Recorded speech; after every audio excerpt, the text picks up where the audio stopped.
d'autres activités qui peuvent générer des revenus.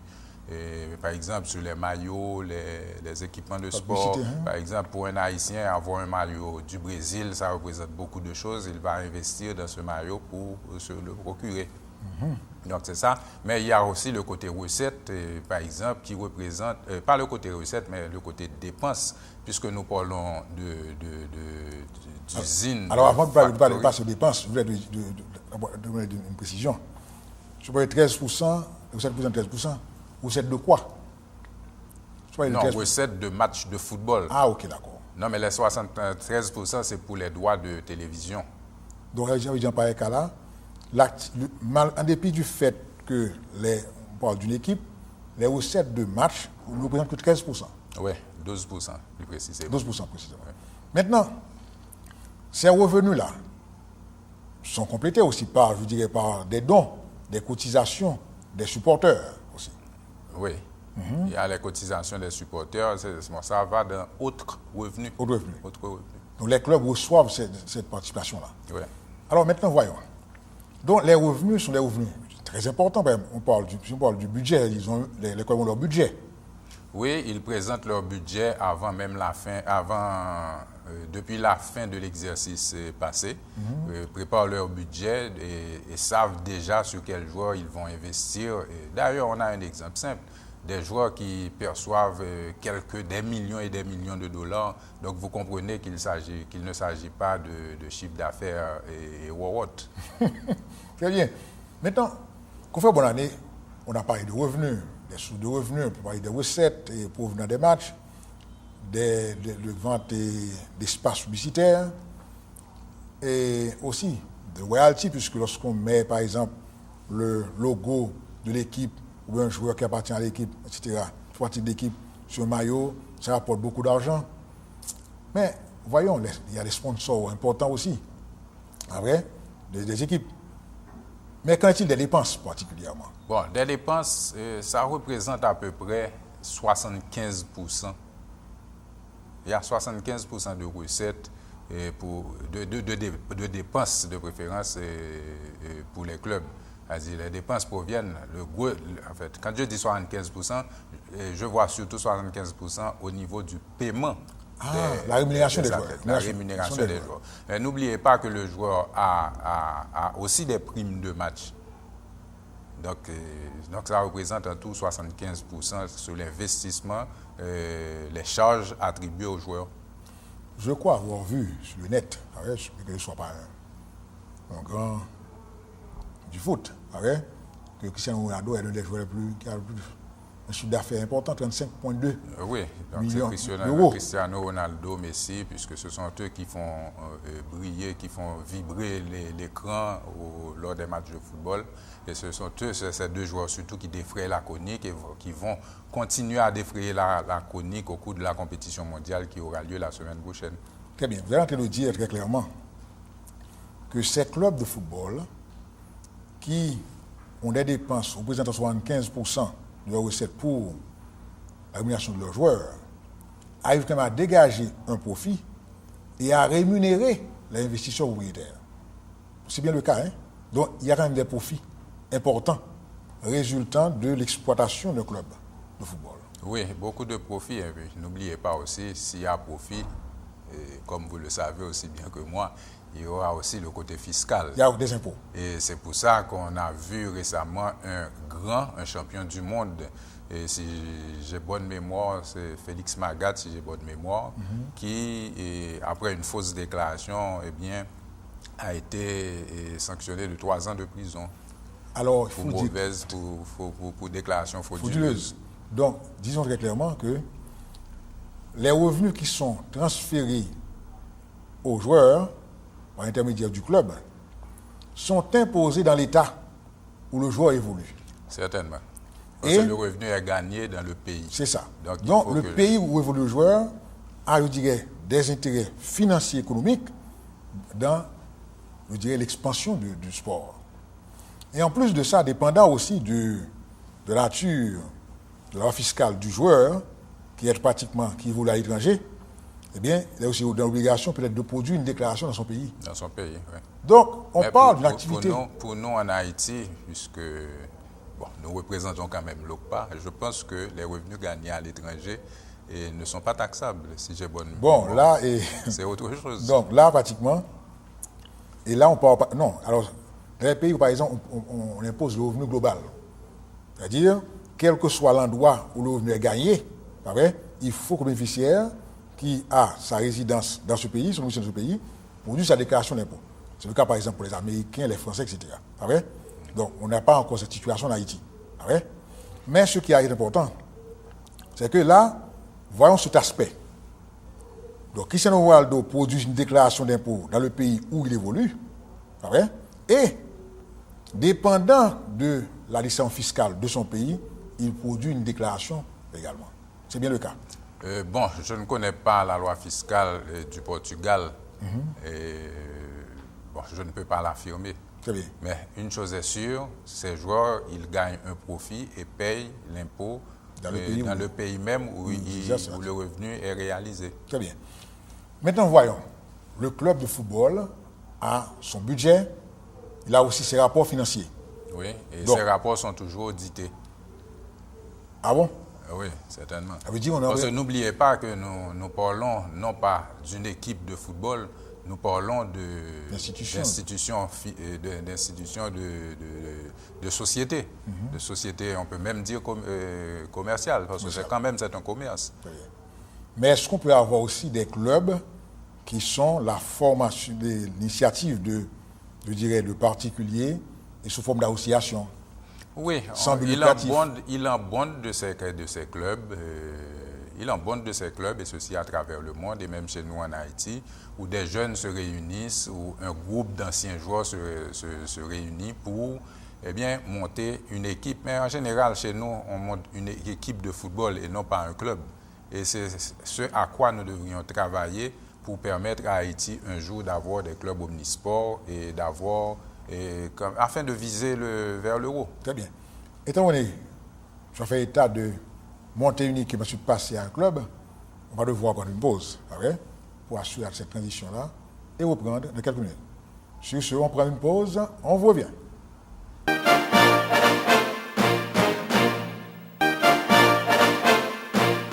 Chers téléspectatrices, spectateurs internautes, vous suivez la 258e édition de votre émission hebdomadaire sur Radio Téléguinée, OCPA Magazine. Émission qui a pour thème gestion de l'activité sportive. Notre invité, le confrère Windsor Bonannée. Au cours de la première partie de l'émission,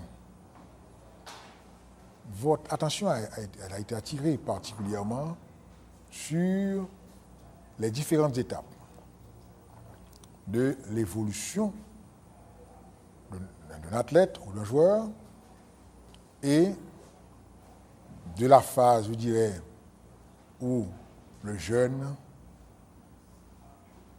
pratique son sport par amour et ses parents dans certains pays, le Brésil, qu'on a souligné, le frère Bonannée, déjà accompagnent le jeune.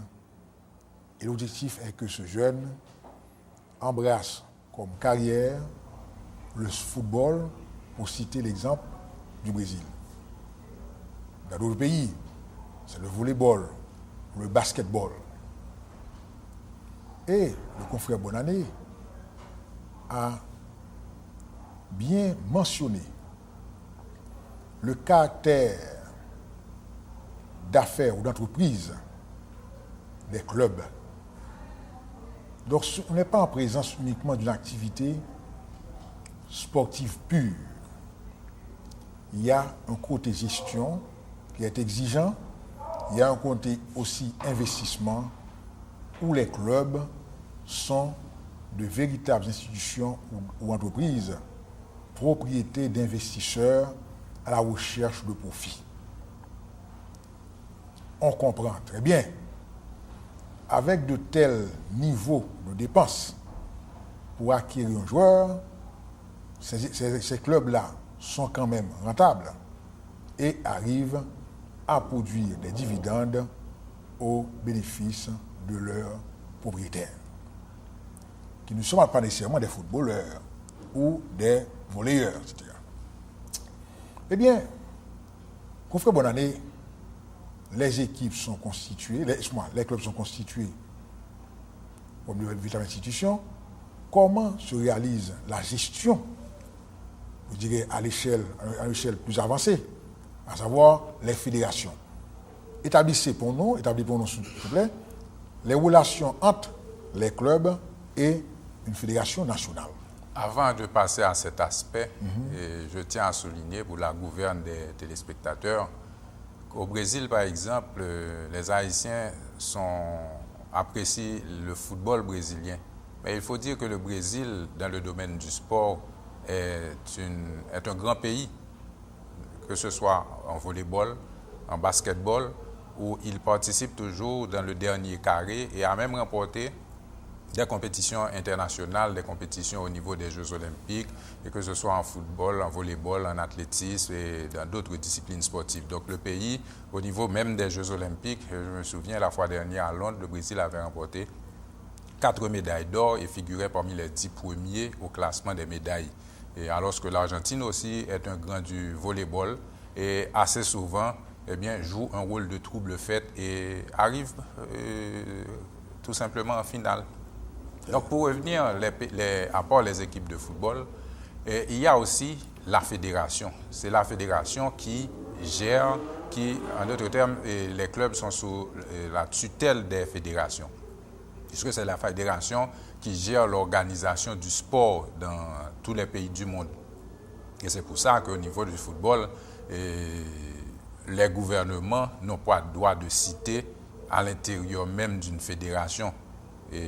C'est-à-dire qu'un gouvernement ne peut pas s'immiscer dans les affaires du sport dans un pays sous peine de sanction par la FIFA ou bien la FIVB, Fédération internationale de volleyball ou de basketball, etc. Donc c'est pour ça que les fédérations sont indépendantes et puis il y a aussi le comité olympique haïtien. Et concernant le football, la fédération si je prends l'arrêté par exemple, instituant lors de l'inauguration du stade Silvio Cator vers les années 50, eh bien, il y avait un arrêté qui avait stipulé que la Fédération haïtienne de football a la gérance du stade Silvio Cator. Si nous prenons le cas du Parc Sainte-Thérèse à Pétionville, c'est un arrêté du président Duvalier qui avait octroyé à la jeunesse pétionvilloise le Parc Sainte-Thérèse de façon à leur permettre d'évoluer dans le domaine du sport. Et on a vu quand même des retombées, et puisque en 1974, Haïti, pour la première et l'unique fois d'ailleurs, avait participé à une phase finale de compétition mondiale de football. Mais la fédération, et nous prenons l'exemple de la fois dernière, lors des dernières élections, si nous nous référons à la Fédération haïtienne de football, le docteur Jean Bar a été encore une fois réélu à la tête de la fédération, parce que tout simplement sur les 20 clubs qui avaient voté le docteur Jean Bar, eh bien ces clubs avaient fait choix de lui tout simplement. Très bien. Donc le football ne peut pas évoluer sans l'accord de la fédération. Je vous donne un exemple simple. Un club suspendu ne peut pas évoluer sous peine d'autres sanctions plus graves par la fédération. Donc la fédération, je dirais, coiffe les différents clubs en cette matière-là. Mais maintenant, comment sont les relations financières entre les clubs et la fédération? Et vous parlez d'Haïti ou à l'étranger? Non, en général. En général. Bon, bien entendu, la fédération certaines équipes possèdent leur terrain.